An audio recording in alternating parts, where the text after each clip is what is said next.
நீ தண்ணீர்களை கடக்கும்போது நான் உன்னோடு இருப்பேன். நீ ஆறுகளை கடக்கும்போது அவைகள் உன்னை மூழ்கடிக்காது. நீ அக்கினியில் நடக்கும்போது வேகாதிருப்பாய். அக்கினி ஜுவாலை உன் பேரில் பற்றாது. ஏசாயா தீர்க்கதரிசியின் புஸ்தகம் 43:2 நாம் இப்படி பார்க்கலாம். தேவன் இங்கே சொல்லவில்லை தண்ணீர் வராது, நெருப்பு வராது என்று.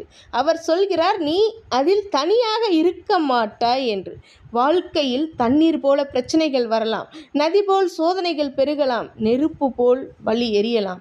ஆனால் தேவன் சொல்கிறார் நான் உன்னோடு இருப்பேன். பிரச்சனை உன்னை மூழ்கடிக்காது, சோதனை உன்னை எரித்து விடாது. ஏனென்றால் தேவன் உன் நடுவில் இருக்கிறார், உன் நடுவில் நடக்கிறார்.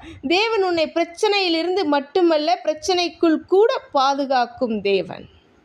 கர்த்தாவே, இந்த நாளில் தண்ணீரை போல பிரச்சனைகளில் நடக்கிற மது பிள்ளைகளை நீர் தனியாக விடவில்லை என்பதை நாங்கள் அறிந்திருக்கிறோம். நீர் எங்களோடு இருக்கிறீர் என்ற உறுதியை எங்கள் உள்ளத்தில் ஆழமாக பதிய வைக்கிற கிருபைக்காக நன்றி. மூழ்காத கிருபை, எரியாத பாதுகாப்பை இந்த நாளில் எங்களுக்கு நீங்கள் அருளி கொண்டிருக்கிறபடியால் கூட உமக்கு நன்றி சுவாமி.